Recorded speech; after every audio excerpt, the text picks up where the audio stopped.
Welcome. You're listening to On Duty, the ABSA podcast. We explore the people, practices and ideas shaping boarding across Australia, New Zealand and Asia.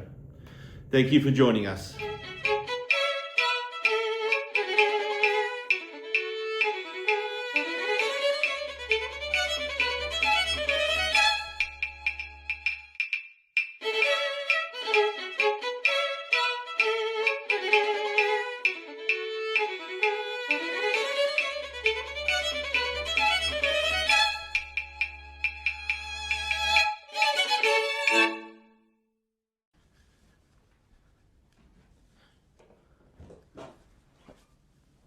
Welcome to our first video podcast here at ABSA. It's something that I've always wanted to try. It's something new for ABSA.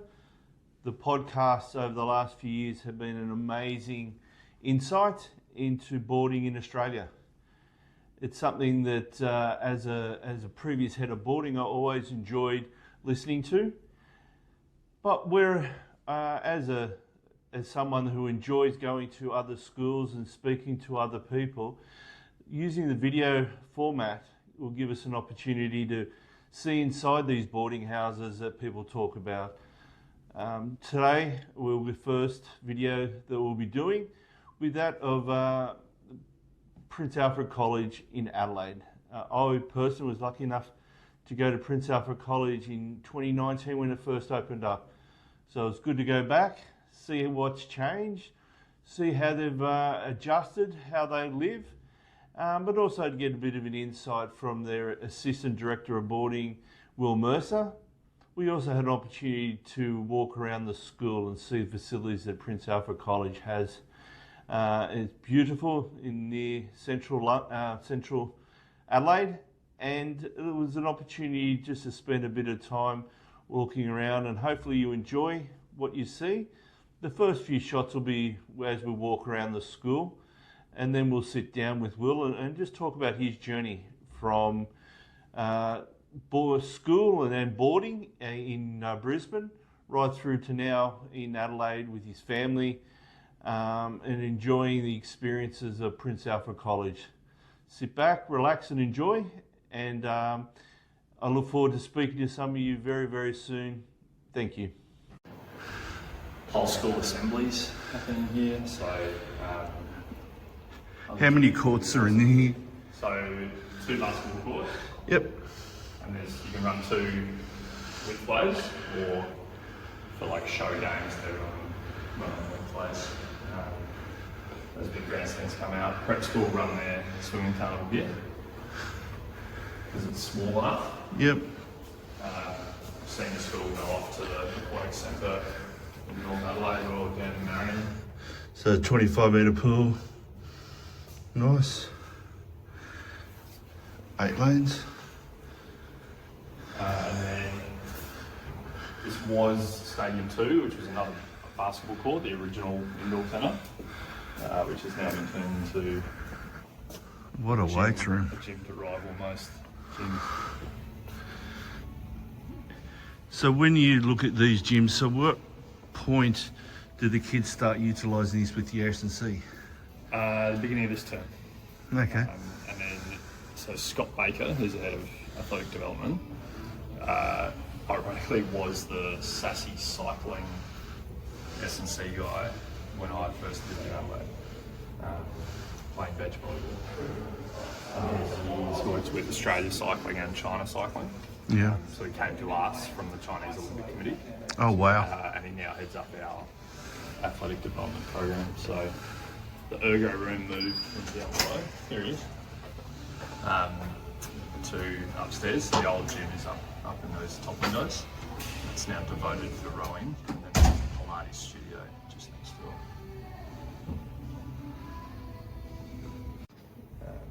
So when was the golf sim put in? This was finished 2 weeks ago. 2 weeks ago. So it's very new. Well used by the boarders? Only a select cohort have had access to it at this point. Yes. Yeah, it is the hottest ticket in town. So old scholars can sign up for a membership. It's a Red Centre Old Scholars membership, and that gives them access to pool, gym, Oh, facilities. It's essentially a health club membership, but only for old schools. How do you go in rowing? So the 8? Very strong, yeah. They were head of the river champions again this year. The 8 and the overall. We are, yeah, like I said. What a great view. So from the gym straight into the, is that where the first play? This is the back oval, so this is the sort of like seconds junior school.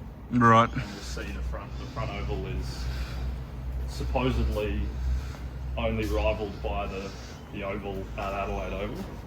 Oh wow. Yeah, so he's famous for the Chapel brothers who came to school here. Oh, fantastic.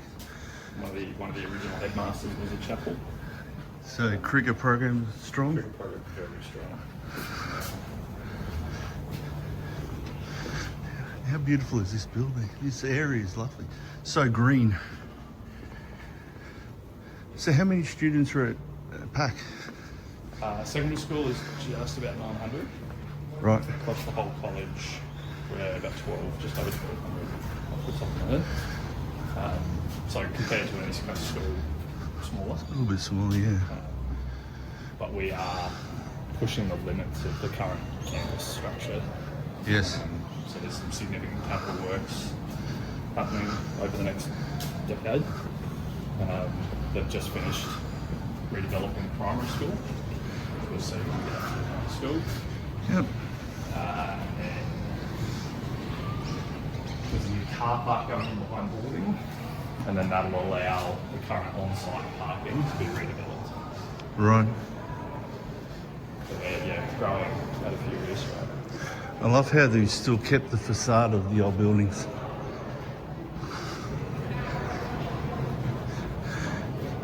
Wow. So this area here is for seniors?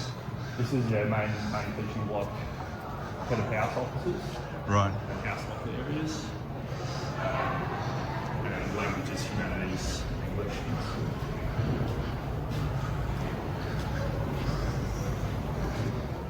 So PAC is one of the oldest schools in South Australia? Yeah, so 1869 was the year it was opened. So I had a sesquicentenary a couple of years ago. Wow. And it's seen some significant development since then.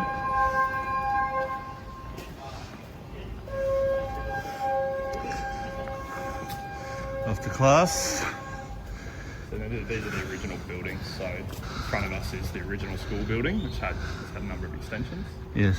And where we're standing was the original pavilion, which has been replaced by this glass original fibre pavilions. Right. Oh, what an outlook for the main oval.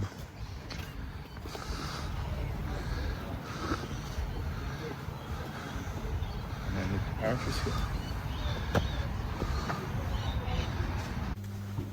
Hey, thank you so much, Will, for your walk around. Now, I guess I want to know your journey from a school through to working and boarding. How did that start? So I went to Churchie in Brisbane, and I was a day boy for a number of years, and then started playing sport quite a high level in year 10. So made the decision to move into boarding. So I grew up in the western suburbs of Brisbane, but boarded in the eastern suburbs, which got me a bit closer to training for my sport at the Queensland Academy of Sport. And loved my time in boarding. So I spent 2 years, year 10 and 11, until I had a driver's license in boarding, and it was brilliant. I was in Goodwin House at the time. Wayne Gore, who's still at the college at the school, was the head of house, and at the time Tim Browning was the director of boarding, who's in South Australia with us here as well. So then went off after school, had a career in indoor and beach volleyball. So travelled overseas extensively, played on the world tour for beach volleyball, played in Europe for indoor volleyball right at the end of my career. Had a mislaid adventure into the Defence Force, and spent some time at the Royal Military College in Canberra, and then by 2016 was back in Brisbane, Had done a number of different degrees at university. Didn't really know where I was going to land. By then, I was with my now wife Megan, who's a PE teacher, and I had to make a decision about what I wanted to do. So I spent a day observing classes at her school, which was St John's Anglican College in Forest Lake in Brisbane. I spent one day there observing English and history classes, and knew immediately that teaching was something I wanted to do. So I was the last graduating cohort of the Diploma of Education in Queensland. So I finished my dip ed mid-year 2017, and was lucky enough to pick up a job at the Gap State High School that mid-year that year. I remember vividly the July school holidays, maybe 48 hours from the start of term, and my teacher registration still hadn't come through. Stressing hadn't come on. And it was quite literally the Friday before term started again, a phone call from the Queensland College of Teachers saying, we've rushed through your registration, here's your number, you won't get the email until next week. So I was able to start teaching at the Gap State High straight away. Spent 6 months at the Gap, and then was offered a role at Churchie as an English teacher. Megan and I were actually on a honeymoon when Andrew Wheaton called to offer me the job at Churchie, and I took it up. Of course, I couldn't resist going back to my old school. I spent 1 year as a boarding academic tutor and a full-line English teacher, and then after 1 year, I stepped into the role of assistant housemaster in Goodwin. Back to your old house. I was back in my old house. The only thing that changed was air conditioning. Outside of that, the furniture was the same, rooms were the same, everything was the same. That's how I. And how long were you in Churchie before you came across the park? 4 years at Churchie. So lived through the start of COVID, a full retrofit renovation of Goodwin House, which was a saga in itself. So we lived in a half renovated boarding house for 8 months. As they did a wing at a time. So we had some interesting experiences. We had a number of weeks there with no alarms. So we had overnight security for the boarders, the usual delays on construction that meant we had sort of 50% of the total number of bathrooms through that period of time. And then towards the end of 2021, we'd had 2 kids in boarding by that point. So our daughter and our son were both born into the boarding house. And when I hit the 4-year mark, it was time to spread my wings a little bit, and I would have loved to have stayed at Churchie for the rest of my career, but it was time to do something a bit different. So my wife shortlisted the cities, and I started applying to boarding jobs in those cities. So missed out at Toowoomba, missed out in Geelong, and then landed this job in Adelaide. So started 2022, came down here to be deputy director. It's an amazing facility which opened 2019. 2019, So how have you found working in a newer facility compared to obviously Goodwin, which you knew before renovation, then renovation, but you walked into a relatively new facility. How have you found it? Yeah, I think coming down here was really exciting. I'd lived in Adelaide for 5 years when I was playing beach volleyball. So the Australian Institute of Sport is based here for beach. So I had a cohort of friends here who still live here. So it made the move to Adelaide a little bit easier. The only thing that was intimidating about this job when I took it was the scope of this building. It's not like any other boarding house that I've ever toured or worked in. It's 5 floors, 150 beds under one roof, 13 wings. The boys share a bathroom between 2. They have an awful lot of privacy. It's easy for boys to sort of hide away in their rooms. And as a result, we have a staffing model that ensures that there's essentially a staff member on every floor during the busy points of the evenings in particular. I didn't have experience in boarding of this scope. And the year I arrived, we had 156 boarders Full house. So we had a more than full house. We had we have another 10-bed villa across the road. Okay. That is year 11 and 12s only. Yes. And as soon as we roll over 150, we open up that space over the road. So this year we're down, so we're just everyone's under the one space. Which is a lot easier for supervision. Far easier for supervision. Yeah. So with that model, what obviously you've got to supervise it differently. What has been the main challenge? When I arrived, there were a couple of things. The academic portfolio for boarding was given to me on top of deputy director. So my day-to-day role is running the operational side of boarding, so rostering, staffing, and then the homework process in the evening, so prep process, academic support, that sort of thing. So my two goals were to, one, just look at the staffing model and make sure that coverage is appropriate across the different spaces, and what we were doing to support the younger boarders. The nature of South Australia is year 10 is our biggest single intake year into the boarding house. So we have very small numbers of boys in 7 to 9, and they are essentially integrated into the rest of the building. So having come from the East Coast and the year 7 centre model that a lot of schools have gone with, finding some ways to have those younger boys not be completely integrated with the older lads, just because we've got 12-year-olds and 18-year-olds living in the same space. So, so finding some house parent staffing hours to support those guys, particularly late in the evenings, was a change to the roster, and then a sweeping change to what academic support looked like. So when I arrived, boarders only did between an hour and 90 minutes of homework 4 nights a week. And the dinner process and homework process just lacked a bit of structure and rigour to it. So we spent 1 year just carrying on through COVID, because it was a very disrupted year anyway. The end of 2022 trialled a completely different homework process, and that's what we've continued with today. So, and how does that work? How does that look? So we used to have split homework sessions, so boys could elect to do homework in the library immediately after school, or during prep session after dinner. And that was a 90-minute session after a 5:30 p.m. dinner. There were difficulties in tracking who hadn't completed homework in the afternoons.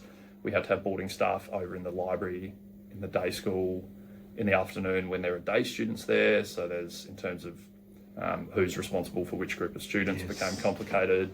And it was usually the same boys ducking and weaving homework sessions across the board. So there were a couple of goals. One was to bring a bit more rigour and formality to what prep looks like, and to increase the total hours of prep time to 2 hours per night, Monday to Thursday. It was very obvious that the academic profile of the boys here are not one that would be able to do a 2-hour homework session at one tilt.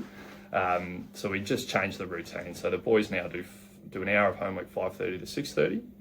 We then have a break 6:30 to 7 for dinner, and then the second hour 7 to 8. In terms of the model, what lots of schools do, so year 7 to 10 over in the library, supervised by a mix of boarding staff and day school teachers. Year 11 and 12 here in the boarding house, and we have a similar academic support here. Once we'd done that for a year, we brought 18 tuition in. Fantastic. So we started off with 3 tutors 4 nights a week, which is quite rigorous, working exclusively with year 10. Okay. So that's the year level that you felt that needed the ongoing support. A few challenges with our enrolment model, because we essentially double from year 7 to 10. So we start with 5 year 7s, 10 year 8s, 20 year 9s, 40 year 10s. If we offer intensive academic support any earlier than year 10, we're going to miss 50% of the boys who graduate in year 12. So we had no choice but to do it at year 10 level. And because of that, we went away from the sort of large study room with tutors circulating. And they work in small groups. So they're in groups of 5 to 7, depending on academic ability. At the moment, the process is 3 nights per fortnight. So Okay. every Year 10 student will complete 3 nights across a rolling fortnightly roster Yeah. in a group of 5 to 7 with an 8-team tutor in the boarding house study rooms. Okay.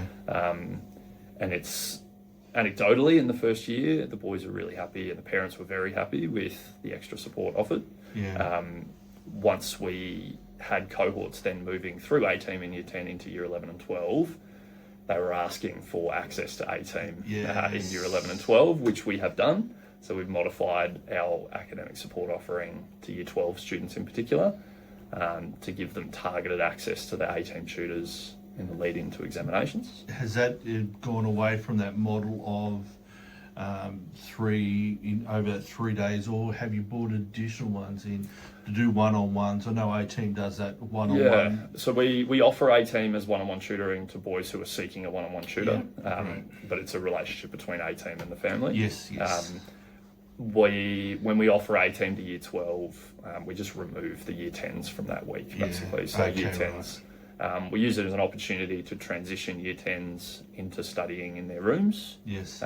Because some of the feedback we got a few years ago was some boys finish Year 10 with highly supervised homework, and then they start Year 11 and suddenly they're on their own. So transitioning them through that process so they develop good study habits when they're in their own space. The other thing we still do is bring day school teachers to run master classes. Okay. We went away from day school teachers supervising to more targeted master classes, so that teacher from that faculty comes ready to deliver content rather than just a drop-in focus, if that makes sense. So this year's Year 12 cohort are the first Year 12 group to have gone through A-team in Year 10. Ah, fantastic. How are the results looking? The results are strong. Last year was our strongest boarding ATAR for some time, median ATAR for some time. But the proof will be in the data at the end of this year. But it takes time to change culture and change the way you do things. I think there's been noticeable change, not just in academic culture, but across the board since I arrived, for sure. Having that focus, knowing that the period, this is where I've got to focus on my studies. It's a bit of a challenge. So what are the things that coming to Adelaide that you've really enjoyed? The change from Brisbane to Adelaide, wine, the food that I enjoy, but what have you as a family experienced? It's been fun. I think I was very familiar with Adelaide moving here, but when I first lived here, I lived in the western suburbs, sort of the beachside western suburbs, and there's a real split between east and west in Adelaide. Right. You're either a west coaster or you're a leafy eastern suburbs, and the two don't mix. Okay. So I used to work just around the corner in a function centre, and that was as far east as I ever came. So I never, despite living in Adelaide for 5 years, I had no knowledge of PAC PAC's existence when I moved here. It was a change. Obviously, COVID, we were right in the heart of COVID when we moved here. Yes. We started my first term here as Deputy Director with Year 7 and 12 being the only year levels completing on-site school. Right. All other year levels were completing school at home through Zoom. Wow. But we opened the boarding house. So we had a full boarding house with the majority of boarders completing school over Zoom from their bedrooms. Which was a really odd experience. We didn't close or send international students home through COVID. So we had a number of international students who finished a few years ago who, between term 1 year 8 and term 4 year 10, didn't go home. That's right. So sort of 2.5, 3 years without going home. I've personally had Christmases with boarders, and that was our experience is very, very similar. Our internationals didn't go home. No, so it was a big celebration the first holidays when we sent a couple of internationals home who hadn't seen their parents for 2 years. Exactly right. Other than online. So outside of that, I think around Adelaide. How did you continue the connection with home?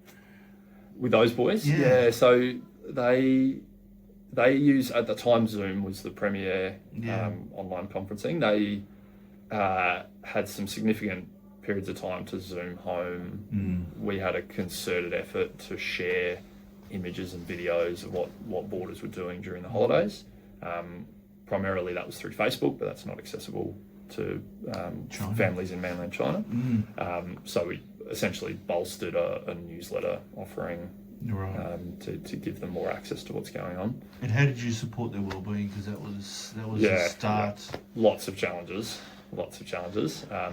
We're lucky that we have a large international cohort here, so we're just under 20% international students in the boarding house. Fantastic.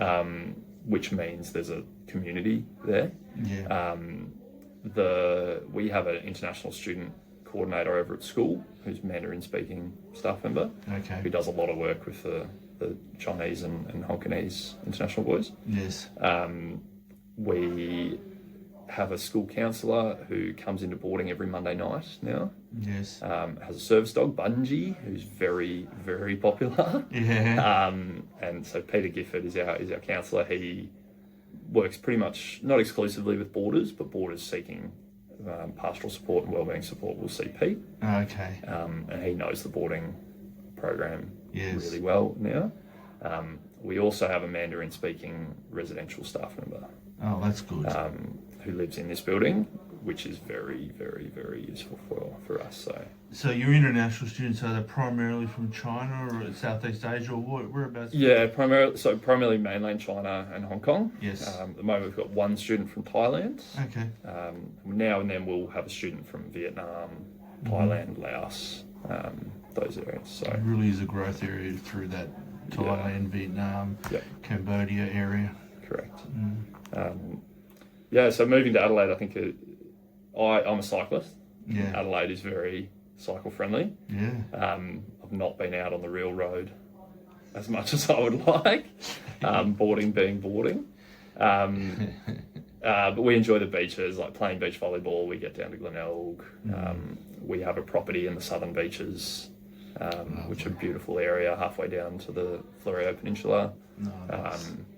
And then the Adelaide Hills are always a nice place to take children. Yeah. If you're raising young kids, Adelaide is a fantastic town. Yeah. There's lots going on, and we're right in the heart of the city here. We can walk into town quite and it's just so green. It's amazing. Not in summer. It's very brown in summer. Well, you won't have the humidity that you do in Queensland. No, that's right. That'd be a great change. Yeah. So what are you looking forward to the next 12 months here? Well, we've got another child coming.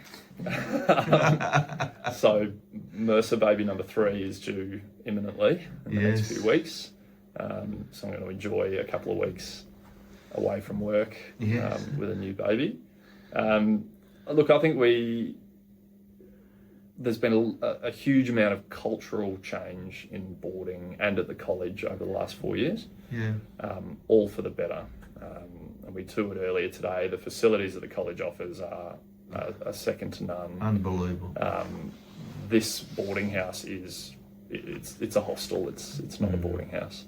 I guess for me, I'm really looking forward to seeing the academic outcomes for this year's Year 12 cohort. Yeah. The college has put in a lot of work to support academic pathways for boarders.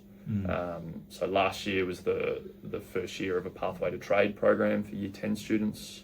Fantastic. Who've now moved into Year 11 and can pursue a VET-focused pathway through school, which for some of our rural boys is exactly what they need. You know as well as I do, there's plenty of boarders who are in a conventional school who just aren't built for conventional schooling. So it gives those boys a sense of belonging and a break from the day-to-day school environment one or 2 days a week to head out and do some of the things that they really love. So whether it's diesel fitting or whatever. Now these days is opening up to different options in your vet pathway now, especially for your rural remote kids, because that's what they want. And you having that facility there to be able to give the students and their families what they want from an education perspective. It's instead of putting a round peg in a square hole, you're actually adjusting that peg for them. It's good. The college this year started a pilot program for ag science.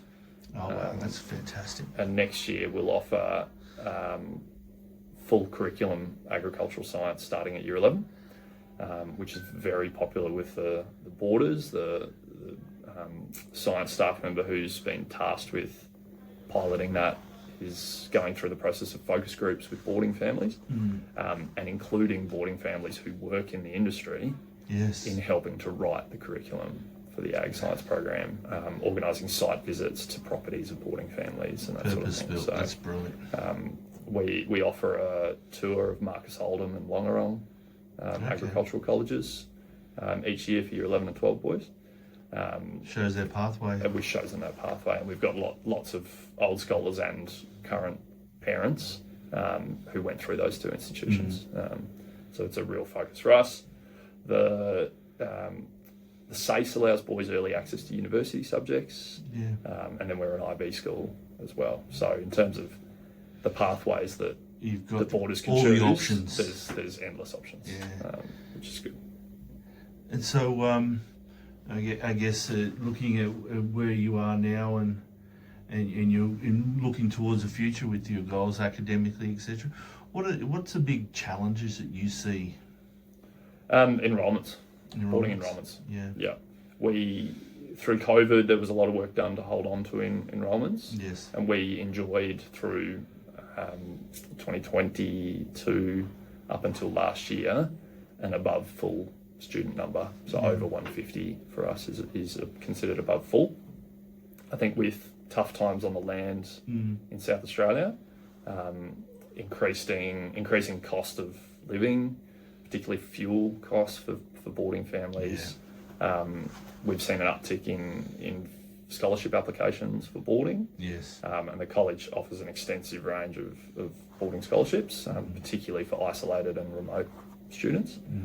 But the cost of sending a student to boarding is growing, and it's putting pressure on families, and we're seeing that in enrolment numbers. I think for us, it's continuing to offer what we offer, but keeping in mind the pressure that is on families, which is often an easy forget. I use the example with day school staff who haven't necessarily worked in boarding, and I kind of say, well, for your average family living in the city, an unforeseen expense this week might be a hospitalisation, and it might cost you $1,000. You know, for a boarding family, the header's just blown up. Yeah, the header needs new tyres. There's $250,000. Yeah, exactly. The price of grain has changed by 2 cents. Yeah, there's $500,000. Yeah, that's exactly right. So it's a totally different world of financial family management. So I think that's a big challenge. And then the second one is wellbeing. Yeah. I think we can never offer enough wellbeing support for boys. We've now got cohorts of boys who completed their middle schooling almost entirely online. Yes. Who are not struggling, but there are some nuanced aspects to their social integration and how they get to know other people. Levels of resilience. How they're interacting with technology. Yeah. Lots of work to be done. And that technology point, where do you guys sit with your taking in devices, limitations around use of devices? Yeah, so we're lucky enough to have a PC locks box for every student, charging box with an individual access code. Year 12s have unfettered access to their devices unless they identify themselves as needing a bit more support around sleep, academic achievement, or managing their time. Year 7 to 10 hand in all devices every night of the week. Yes. There's some scope for year 10s to hold on to laptops if they genuinely need to do work, but they need to have shown that they're working on whatever that thing is through the night. So that's everything. That's smartwatches, iPads, laptops, phones. Anything can connect. Anything that connects to the internet goes into the box. And they open up quite early. So if a boy's got rowing training at 5 a.m, they can access their device before they head off to training in the morning. If a boy wants to get up early and do some study, they can still access that device. So at the year 11 level, we have a technology contract that allows year 11s access to their phones on a Friday and Saturday overnight. And that contract basically just outlines our expectations of a year 11. And again, similar to sort of year 10s transitioning to study in their own rooms, is a transition for year 11 students so that they don't hit year 12 and suddenly have access to all this distraction. They've developed some good habits through year 11. Exit weekends, we relax our tech restrictions a little bit. Do most kids leave during the exit weekends, or do you still have a handful, especially internationals? Yeah. International students usually all stay. International students who've developed relationships with day boys will often go and stay off site with day students. At the moment, we've got 130, or just under 140 boarders. The long weekend exit last term, we had 40 in. Okay. So we don't close entirely, but numbers do drop significantly. So do you offer weekly boarding, or is it just full-time, Monday to 24/7? Full-time only. We do have some boarders who live sort of in the surrounding areas of Adelaide, so McLaren Vale, Barossa, the Clare Valley. They often will go home on weekends. We don't restrict weekend leave as it is. I could kind of think about the days when I was a boarder where I was boarding in East Brisbane. My parents lived in Indooroopilly. 2 weekend leaves per term, sir. Wow. So those days are behind us. But we encourage those boys as much as possible to, particularly the first weekend of each term, to stay in. And a lot of them will stay for school sport. Stay Friday night, play sports Saturday, head home Saturday afternoon. Families can come and watch from there before sports. Fantastic. So I'm looking forward to having a bit of a look around. As I mentioned before, I had seen the facility when it just opened in 2019, so it'd be great to see how it's being utilised now, and just to hear about different things. Like, we all know when we build something that looks good on paper, but reality when it's being used, things change. So it'd be great to see how the facility's looking now. Brilliant. Thank you so much. Thank you. Yeah, cool. So this is main reception. Boys can only come and go through this door and sign in. Like every boarding house I've been to, the signing in and out to school is mildly inconsistent. So we do our best to keep track of them. We had a fire alarm at 8:15 a.m. last week. Perfect timing. That really highlighted to us who hadn't signed out to school. It was a chance for us to give that feedback to the boys. So boys come through here. We've got main reception. So Sam Bromley, you use Reach? Is here. We use Reach. Excellent. We do use Aura as well, but just the wellbeing aspects. Okay. And mostly just for our new boys for their first semester with us, and for boys who are wellbeing at risk. So they can do the wellbeing check-ins through Nurture in Aura, and we as boarding staff get those notifications as we go. The main common space is through here, so we have 3 wings. It's a building shaped like an arrowhead. 3 wings on each floor. 13 wings total throughout the whole building. And 150 beds under one roof. So this is the Max Wellington room. We use this for supper in the evenings, each evening at 8 o'clock. Our house parents run cooking classes, so baking classes and the works. Boys come down and can use the treadmills and things. And then Saturday and Sunday breakfast is self-serve down here, so boys can eat at their time appropriate to get off to sport, and often boys are sleeping in on a Sunday morning. There's a coffee machine which is very heavily used, courtesy of the boarders' parents. Nice. Year 10 and up. Good old coffee, caffeine doesn't mix. And then the main courtyard. So again, our boarders' parents committee are very supportive. So ice baths are courtesy of the old Scholars Footy Club. We have 6 resident chooks. It's a great space.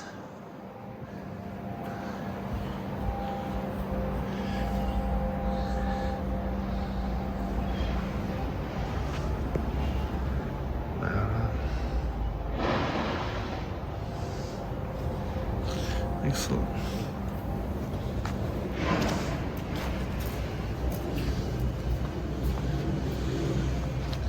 So in the building is, what have we got? 1, 2, 3, 4, 7 residential units. Okay.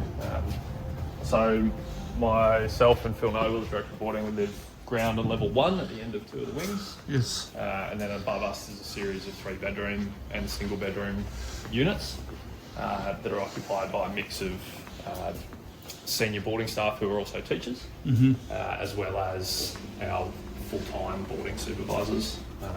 One more residence on the other side of the road in the school that's occupied by Deb King, who's an English teacher as well. She takes care of the villa, which is our accommodation on the other side of the road. Laundry. Laundry lockers. Yeah. So laundry lockers.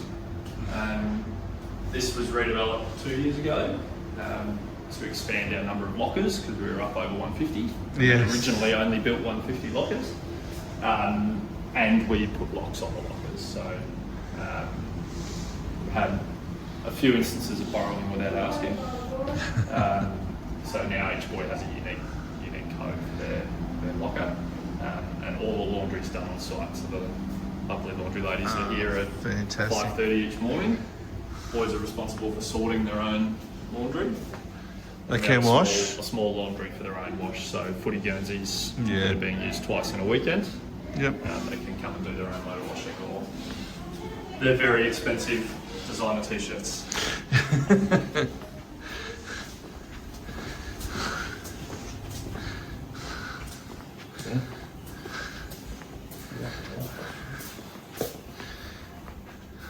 It's a great open space to start with the reception. There's not many boarding houses that have 2 elevators. No.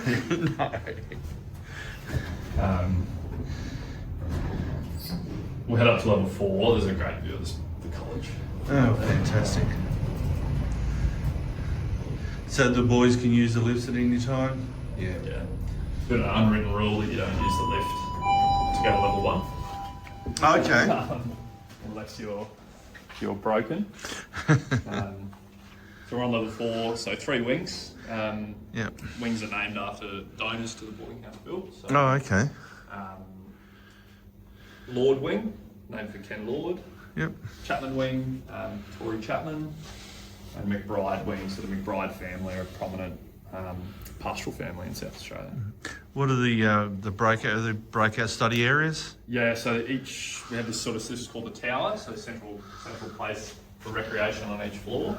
So there's a pool table, table tennis table on every level, as well as the PC locks tower. So it's mostly year 12s on this floor, so we've only got 1 tower here. Okay. Every other floor has 2. These are the study rooms we use for 18. Oh, yes. So these we group boys for their 18 nights. And then the rooms are set up so that tutors can sort of monitor what boys are doing on their laptops. Yeah. And there's some of the curriculum posters and the A-team student agreement on the wall. And then each wing has a study room as well. Okay. So we overflow with study spaces.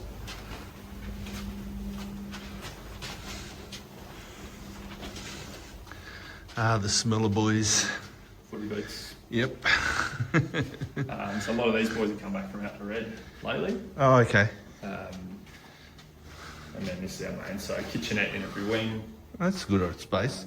So the ubiquitous boarding noodles can be made. Yes. Smart TV in every wing. Yep. Great view back to the college.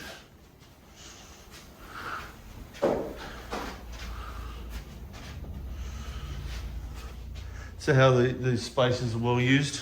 Yeah, very well. So in winter in particular, Thursday night footy games. Oh, yeah. On the telly. So we have a agreement that if homework's conducted well on a Thursday night, Yes. we can knock a little bit early so the boys can get stuck into watching the footy game. We can probably just nip into this room. Yeah. Great space for an so you shared bathroom between Shared two. bathroom between 2. And then we have a bit of a legacy arrangement when boys graduate. They get to stick their name and graduation year Ah, on the fantastic. room they were in. That's a great idea. And then each boy keeps their slider. Nice.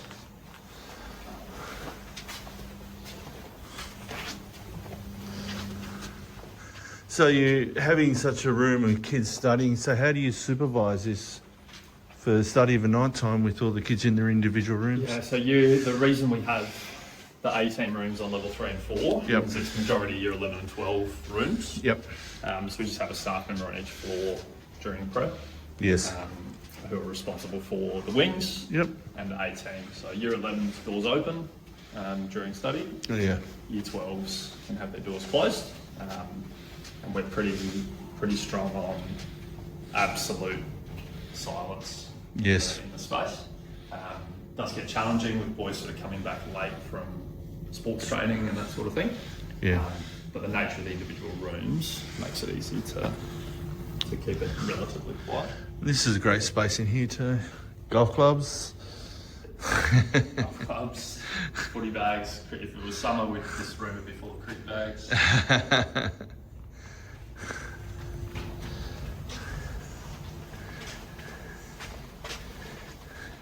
So this is year 12 primarily. So individual rooms plus shared bathroom. If I remember rightly, the younger grades have 2 per room, so there is no divider. Correct. Yeah. So level 3 and 4, which is majority year 11 and 12. Yep. There's a dividing wall, so they still have the walk-through bathroom. Yes. Between 2. But they have the dividing wall at the back, so it's a little bit more privacy from their roommate. Yeah. Younger boys in particular, it's important that they interact with their roommate. Yeah. It's very easy to hide away in individual rooms. The social and emotional thing yeah. with friends and having to sit and talk to them. So particularly those first few weeks of term 1 and transition weekend in November, new boys, we're pretty selective with who they have as a roommate. Okay. We try to pick boys with common interests. Yep. And we try as much as possible to keep them engaged and active in that period of time so they don't hide away. Yeah. So this is now level 2. Nice. And we're going down the last wing we haven't seen yet.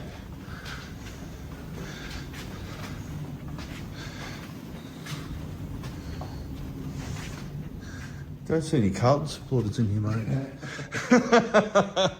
Lots of crows. Yeah. Of water. How is Richmond here? So how is the competitiveness between the boys when the Crows play Port? It's pretty strong. Like, you'd be surprised how many boys from South Australia don't support Crows and Port. Oh wow. We do have a large number of boarders from Victoria, so Mildura in particular. Yes. And surrounds who support Victorian footy clubs. Yeah. But being from Queensland, I'm out So on my own here. So you're not a Lions supporter? If a boy, I support the Lions, but don't ask me who plays for the Lions. And funnily enough, there's a few boarders who support the Lions. Yeah. Is that jumping on the premiership bandwagon? So we have a squiz at a walk Yeah, through, definitely. So literally it's just the wall between the two spaces. Between the two spaces. It's a great size for young boys. You don't want it too big because they'll just clutter it with mess. Tennis player. Sons. Sons? Yeah. One of our lads from Cooper. Okay. Wow. This is fantastic. It's easy to get lost. I forget what level you're on. Oh, okay, yeah. Because they're all identical. So you have to, now and then on shift in the evening, if it's been a busy night, you have to walk to the centre to find out what floor level. You come back out to the tower and look for what number floor you're on. And then we try to advertise as much as possible the activities. That's a great activities chart. So we generally run 6 per weekend. Okay. 2 on each day, Friday, Saturday, Sunday. Yep. Except for the 2 exits. Yeah. It'll be just played by you. You're not sure which kids are around. Correct. Oh. Down the stairs? Oh, yeah. Yeah. the golf nets. Do the boys use the stairs much? They do actually, yeah, because we've got, there's 150 boys in You, here. you got to wait The for line the up for the elevator is significant. Yeah. The boys like to see how many you can get in an elevator. See if you can get to that max. And they find out the limit Pretty quickly. now and then. But there's just no way, like five-story boarding house. Yeah. There's no way to not have two elevators. Yeah, exactly right. Right, thank you so much for your tour. It's been a pleasure. Yeah. And so I look forward to seeing more of PAC in the future. Perfect. Thanks, mate. Thanks, mate. Thank you so much, Will, for your tour of your boarding house as well as the college grounds. Prince Alfred College is a beautiful college, and I recommend that anyone who is in Adelaide go speak with Will, speak with Phil, and get a chance to go see a wonderful facility. Talk to them about how they do their boarding houses, how they run their sessions, their tutoring sessions. They use amazing partners of ours, A-Team Tuition, and what they have set up for the tutoring and the support academically for their students is wonderful to see. It is a great facility, and it's certainly changed over the 7 years since I first saw it. It is a facility that looks and feels like it has got a life. It feels like the boarders are living their best life within those facilities. The driving range is out the back now, where that was just a park and a little area to sit previously.